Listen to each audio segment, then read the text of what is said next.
What is up, everybody? Welcome back to the Geek Pantheon. I am Eric, and today I wanted to talk about this little guy, the Astral Adventurer's Guide from the latest Spelljammer Adventures in Space box set that we got from Wizards of the Coast. Because I did a full review of the whole box set, including this book, a couple weeks ago, and I got some feedback from you all down in the comments section that you all weren't happy with the mechanics presented in this, specifically around spelljamming.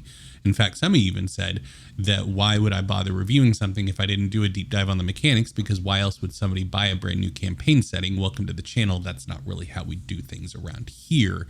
But I did hear you all, and I went ahead and decided to look at I obviously already looked at the mechanics here, and I went ahead and picked up the Advanced Dungeons & Dragons Spelljammer Adventures in Space box set. And I looked at the Concordance of Arcane Space book that was included in that box set that got into the rules of spelljamming, combat, movement in wild space, etc.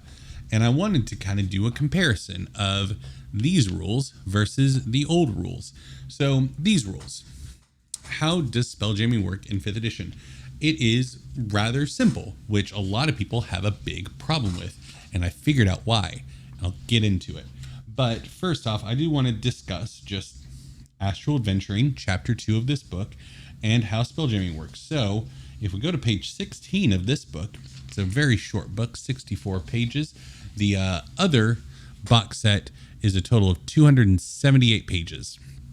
Now that's including the lore book of the Void, which includes a lot more of just the general, here's what Spelljammer is, but most of the page count is given to the Concordance of Arcane Space, with all of it's got the rules for spelljamming, the bestiary, all that kind of stuff.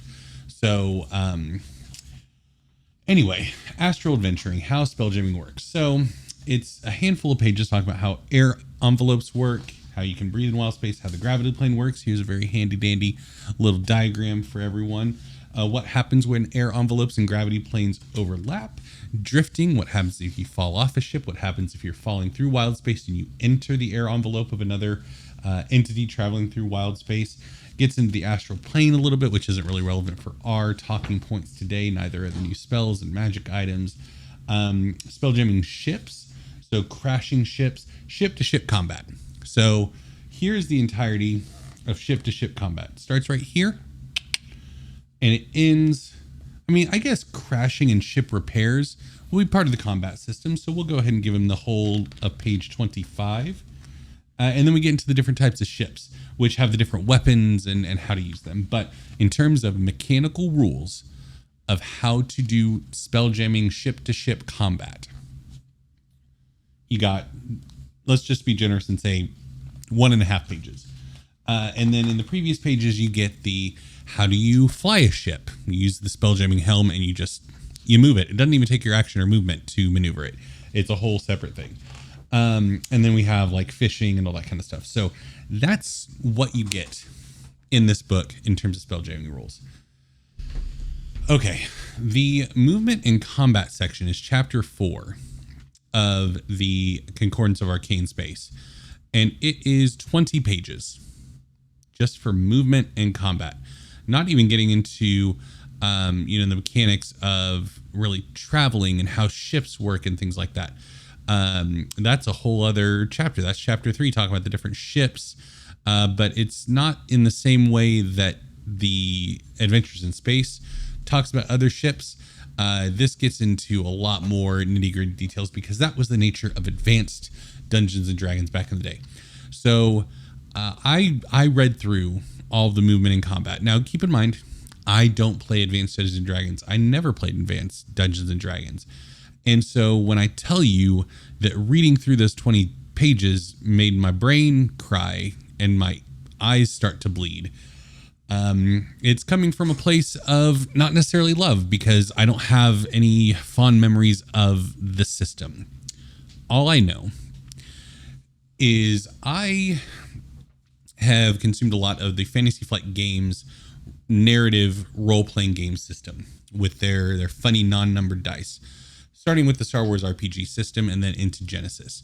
I'm bringing this up for a reason. The Star Wars RPG system has a very robust, very detailed ship combat system because it's Star Wars. So that makes sense because half of the iconic moments from the original trilogy, which is what they were kind of basing this off of when they were initially making it, and even the prequels, space combat plays a huge role in both of those trilogies and to a lesser extent in the sequel trilogy.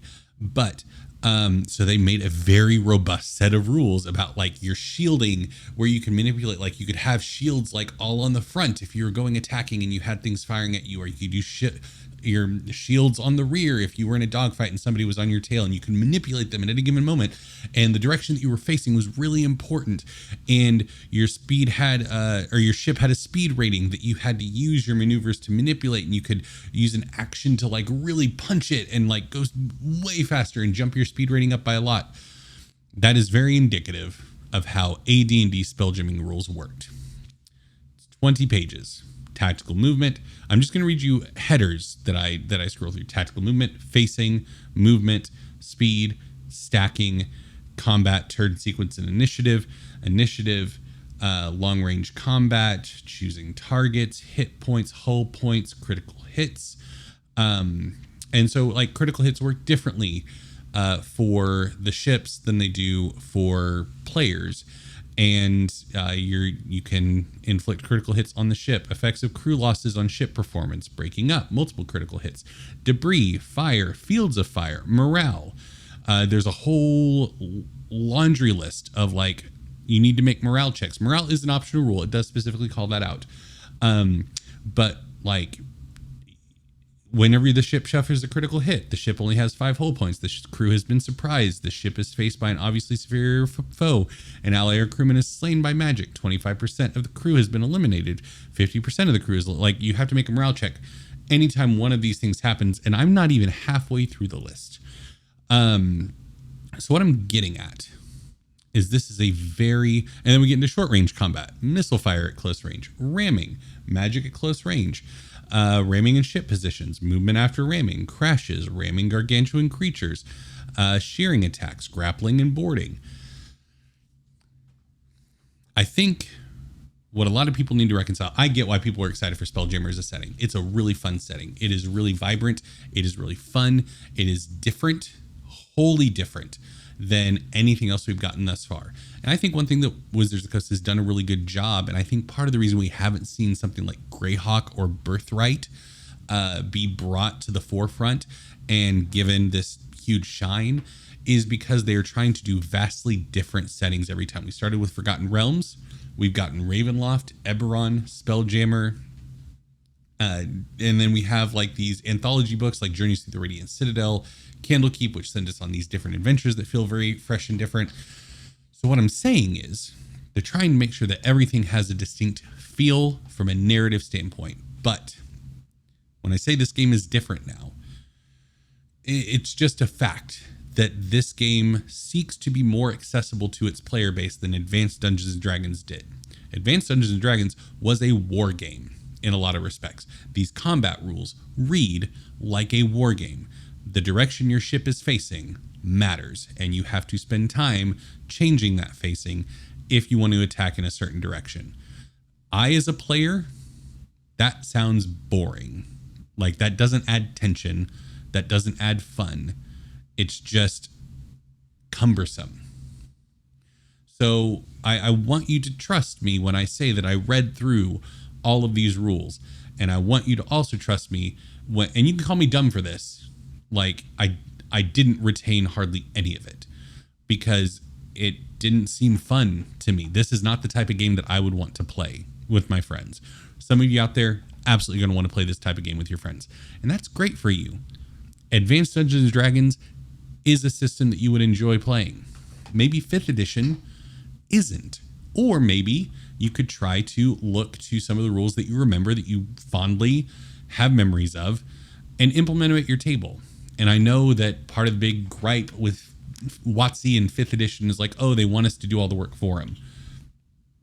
I don't know. I call that being a dungeon master a lot of the times, because here's the thing.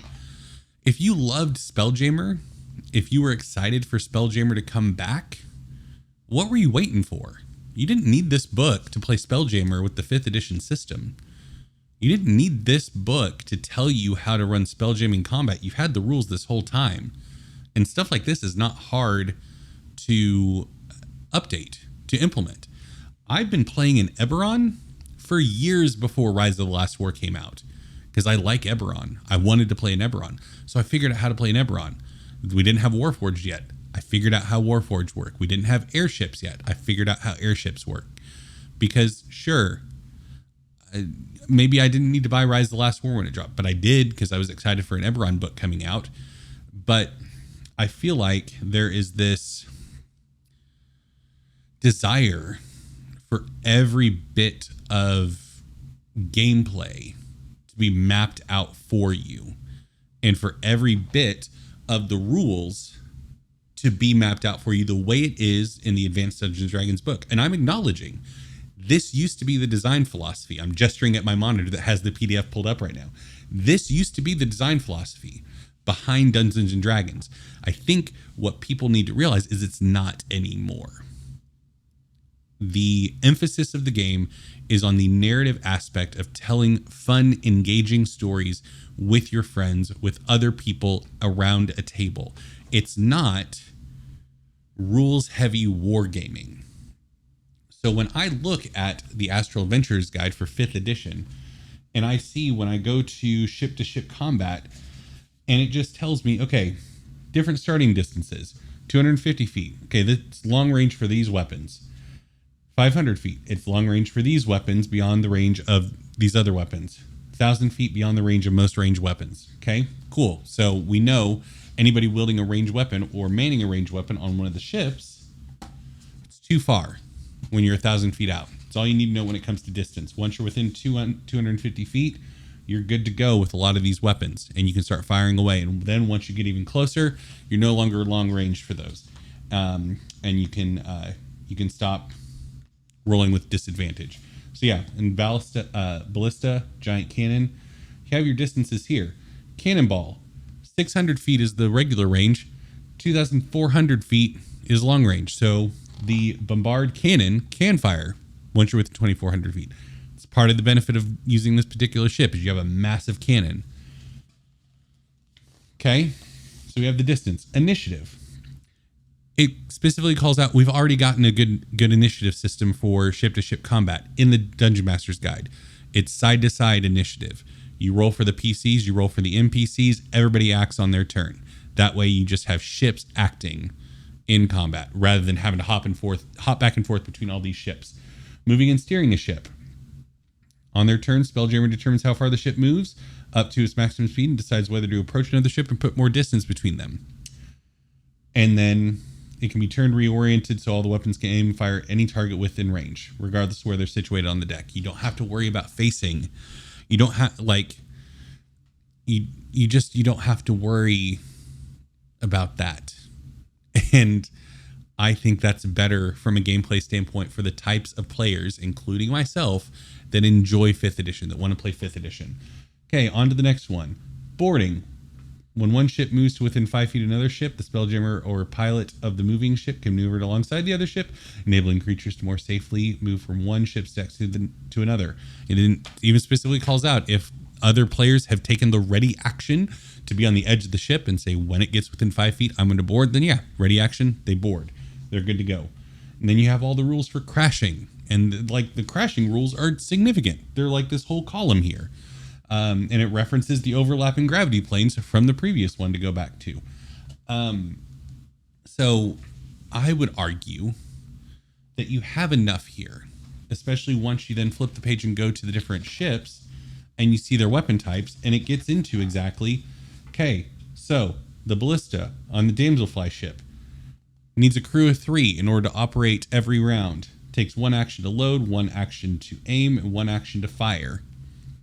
And then it gives you the to hit, the range, the damage, all that kind of stuff.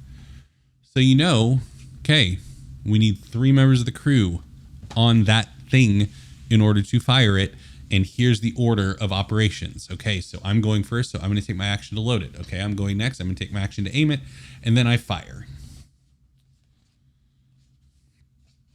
Next ship, Hammerhead. It's got the blunt ram. This is a melee weapon on your ship, so it's specifically for crashing. And it gives you all the rules here on how to use it and what happens if you miss. And then over here you have all the ship summary, the armor class of the ship, the hit points, the damage threshold, all these things that you need to run ship to ship combat. I don't understand why people think they can't run ship to ship combat, or why Wizards of the Coast is saying figure it out on your own. I didn't need to figure anything out. It's literally all right here. It even specifically calls out facing. It says, yeah, on your turn, you can, just like how a fighter can turn their body to face a certain direction to attack, a ship can be turned by the Spelljammer helm. Does that seem less believable? Sure.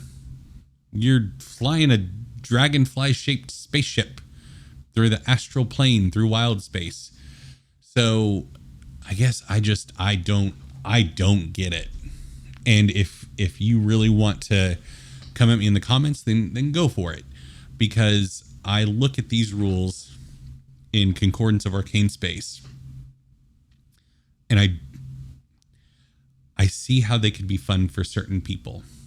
But I just don't get what people were expecting from a 5th edition book, because 5th edition has been this way the whole time. Matt Colville did a video pointing out, when you look at the grapple rules for 5th edition in the Player's Handbook versus the grapple rules for Pathfinder in the 1st edition Pathfinder core rulebook, or even the 2nd edition core rulebook, they're so starkly different because there's a certain elegance in the brevity of 5th edition rules, and how this is how it works, and we're not going to overcomplicate things. I mean, I'm looking right here, there's a heading towing, so they have a whole section on how to tow a Spelljammer ship, and it says only the stronger of the 2 spelljamming devices will function when the ships are linked, so that the weaker item will be inhibited until all lines are cut. Strength is determined by the ship's current SR. A large ship with a low SR may suddenly find itself being dragged through a debris field by a smaller, more powerful SR ship. Okay. I could have figured that out on my own, granted SR and all that kind of stuff. But do I need that taking real estate up in a book to say the more powerful of the 2 ships, if they're trying to tow each other, the more powerful one will win out? And I could determine what more powerful means when it's getting into the crashing rules. It talks about the ship with the most hit points. Okay, I could do that for towing. Whichever ship has the most hit points, its system is the most stable. So the lower one gets dragged. I don't need that in the book. And I don't feel like most people need that in the book. Maybe some people would like that in the book, but it's not. People act like these things are necessary. And yeah, I don't know. This was interesting. This was an interesting journey for me to go down the rabbit hole of advanced Dungeons and Dragons rules, look through pursuit rules, repairing ships, and repairs is the last thing, just like in the 5th edition that it touches on. And I don't know. There is an abundance of rules in the AD&D book, and if that is the type of flavor that you enjoy, then that is great. But I don't think that it was reasonable, in my opinion, to expect that from a Wizards of the Coast book for Spelljammer in 5th edition. Nothing about their design philosophy up to this point has indicated that they were going to do that. And so if you're upset that they didn't do that, then I feel like you knew you were going to be upset before the books even came out. And I don't think they're going to change that. I don't think they want to be Pathfinder. I think it's been a very intentional choice to focus more on the narrative aspects of the game and just enabling people to be able to tell stories with as few rules as possible. Rules are necessary. You have to have rules in order for there to be a game around it, because we could just sit around telling stories without rules, and that's fine.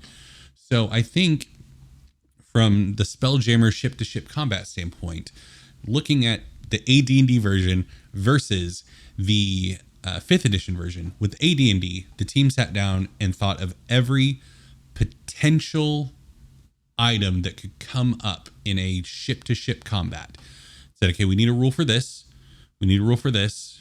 Okay, what happens if two ships like grapple each other and are pulling and trying to tow each other? What happens? Okay, so let's come up with a rule for that. Okay, what if ships are like they're trying to run away from other ships? What are the rules from that? Whereas the design philosophy for the 5th edition version was what rules are necessary in order for people to tell fun and engaging stories in a fun and engaging setting. And then beyond that, the players, the dungeon masters, the community can build on it as they want. And otherwise, they can make calls at the table because I don't know. I'm going to continue beleaguering points here if I continue talking about this topic. So let me know what you thought down below of kind of my take and my thoughts on it. Do you agree that the part of the elegance of 5th edition is the fact that they try to provide just enough rules for us to tell fun and compelling stories? Or do you wish that the system was more rules heavy? Do you wish that it was more Pathfinder-esque, where we're getting book after book after book of rules and rules and rules so that everything is codified and nothing is left up to interpretation of the dungeon master and the players? And I'm not trying to paint it in a negative light, because there are aspects of Pathfinder that are compelling, and I've played in Pathfinder 1st edition, and I enjoyed, part of me enjoyed having all these codified, like I know exactly as a player and as a dungeon master what the rules are for all these different things that I want to do. But honestly, where I'm at from a gaming standpoint now, I much more prefer the style of D&D 5th edition, where as a dungeon master, as a player, as somebody at a table, we can collectively, if there is something that there's not codified rules for, we can come up with it. We can figure out what's going to be cool, what's going to be engaging, because it allows me to engage with my players to see what are their character strengths, what will their character excel at, and is there a way that I could feature that, I could accentuate that. So that's my philosophy, but I would love to hear from you all down in the comments. Let me know down below. Thank you all so much for watching, and I will see you next time.